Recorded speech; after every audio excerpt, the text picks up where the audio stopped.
ముస్లిం మైనార్టీలు సహా కాంగ్రెస్ ప్రభుత్వం అన్ని వర్గాల ప్రజలను మోసం చేస్తుందని బీఆర్ఎస్ రాష్ట్ర నాయకులు విహెచ్ఆర్ ఫౌండేషన్ వ్యవస్థాపకులు వ్యాళ్ల హరీష్ రెడ్డి ఆరోపించారు. రంజాన్ పర్వదినాన్ని పురస్కరించుకుని రామగుండం నియోజకవర్గంలోని నిరుపేద ముస్లిం కుటుంబాలకు శనివారం రంజాన్ తోఫా అందజేశారు. సందర్భంగా గోదావరిఖండ్లోని శ్రీ లక్ష్మీ ఫంక్షన్ హాల్లో ఏర్పాటు చేసిన కార్యక్రమానికి హరీష్ రెడ్డి ముఖ్య అతిథిగా హాజరై మాట్లాడుతూ తెలంగాణ రాష్ట్ర తొలి ముఖ్యమంత్రి కేసీఆర్కు రాష్ట్రంలోని అన్ని వర్గాల నిరుపేదలను ఆదుకోవాలనే లక్ష్యంతో షాదీ ముబారక్, కళ్యాణ లక్ష్మి, మహిళలకు, వృద్ధులకు, వికలాంగులకు పెన్షన్లు, ముస్లింలకు రంజాన్ తోఫా, క్రిస్టియన్లకు నూతన దుస్తులు, హిందూ మహిళలకు బతుకమ్మ చీరలు, దళితులకు దళిత బంధు, రైతులకు రైతు బంధు, ప్రతి ఇంటికి మంచినీరు, వ్యవసాయానికి సాగునీరు, స్వయం ఉపాధి కోసం రుణాల మంజూరు లాంటి బృహత్తర కార్యక్రమాలు చేపట్టారని గుర్తు చేశారు.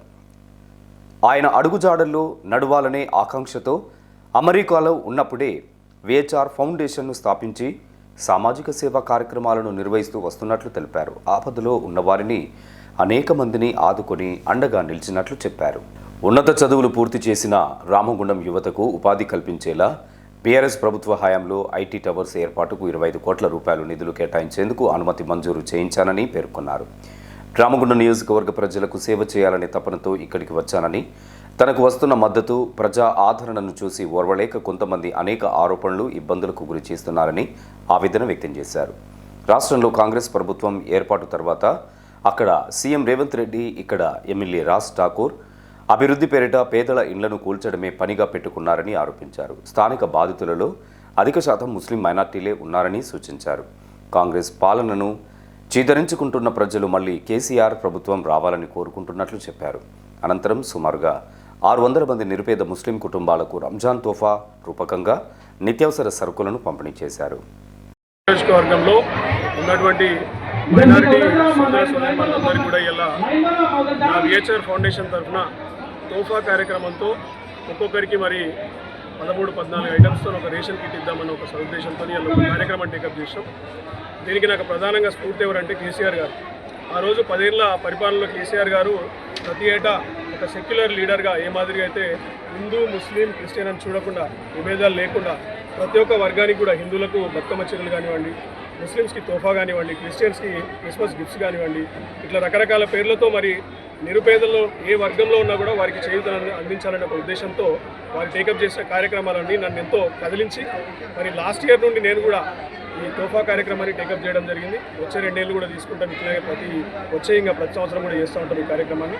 మన క్రిస్మస్ అప్పుడు కూడా క్రిస్టియన్స్కి ఇష్టము, అనేక మంది అయినటువంటి హిందువుల మరి నిరుపేదలకు కూడా చాలా మందికి సేవ చేసాము. ఆటో డ్రైవర్లకు కూడా మా ఫౌండేషన్ తరఫున 20 మంది మరి మరణిస్తే దాదాపు ప్రతి ఒక్క కుటుంబానికి 10,000 రూపాయలు ఇచ్చి వాళ్ళందరినీ కూడా ఆదుకోవడం చేసినాం ఇప్పటిదాకా.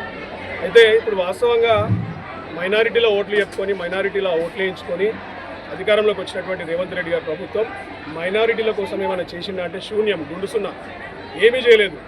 మైనారిటీ డిక్లరేషన్ పేరిట ఒకటి 4-5 హామీలో 10 హామీలో ఇచ్చింది దగ్గర నా దగ్గర జేబులున్నాయి అవి. దానిలో ప్రధానంగా ఉన్నది ఏంటంటే 4,000 కోట్ల రూపాయల బడ్జెట్ కేటాయిస్తారు.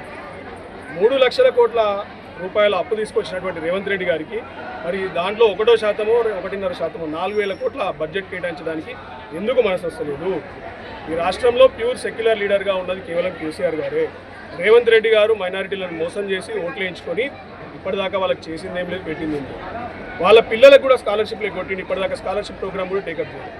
షాదీ ముబారక్తో పాటు అదేంది తులం బంగారం అన్నాడు, 2,500 రూపాయలు మహిళలకు అన్నాడు, 4,000 రూపాయలు పింఛను, డిసేబుల్డ్ వాళ్ళకి 6,000 రూపాయలు పింఛను, రైతులకు రైతు బంధు ఆన్నే కొట్టి ఆఖరికి రైతులకు కూడా ఇలా నాట్లకు వేయాల్సినటువంటి రైతు బంధు కోతలకు వచ్చే టైంకి ఇవ్వడం దాకా కూడా రైతు బంధు రాకపోయారు.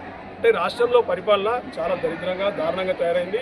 మరీ ముఖ్యంగా మైనారిటీలను మాత్రము అట్టడుగున పడేసి వాళ్ళని అన్యాయంగా వాళ్ళని గోసముచ్చుకుంటున్నారు. ఏ ఒక్క కార్యక్రమం టేకప్ చేస్తున్నాడు. అలాగే ఇక్కడ స్థానికంగా ఉన్న ఎమ్మెల్యే మక్కాన్ సింగ్ గారు కూడా ఆయన గురించి రాస్తే ఒక చరిత్ర అవుతుంది. ఇక ఏం చేసిండు ఇక్కడ? ఏమనంటే దుకాణాలు గులగొట్టుడు, ఇండ్లు గులగొట్టుడు, బూడిద దందా చేసుడు, ఇసుక దందా చేసుడు, పైసలు సంపాదించడం అడ్డగోలుగా ఇక్కడ ఉన్నటువంటి పేద ప్రజల దుకాణాలు గులగొట్టి వాళ్ళ జీవితాలను ఆగం చేసింది. దాంట్లో 30-40% మరి మైనారిటీలకు చెందినటువంటి దుకాణాలు. వాళ్ళ కనీసం 1 రూపాయన ఇలా సాయం చేసిండా, సేవ చేసిండా? అడ్డగోలుగా 100 కోట్లు సంపాదిస్తున్నాడు బూడిద దందాలు. ఇలాంటి దాకా ఒక కార్యక్రమం చేయడం మైనారిటీల కోసం, వాళ్ళకి ఎటువంటి సేవా కార్యక్రమాలు చేయడం, వాళ్ళని కేవలం ఓట్ల మిషన్ లాగా వాడుకుంటున్నారు కాంగ్రెస్ పార్టీ.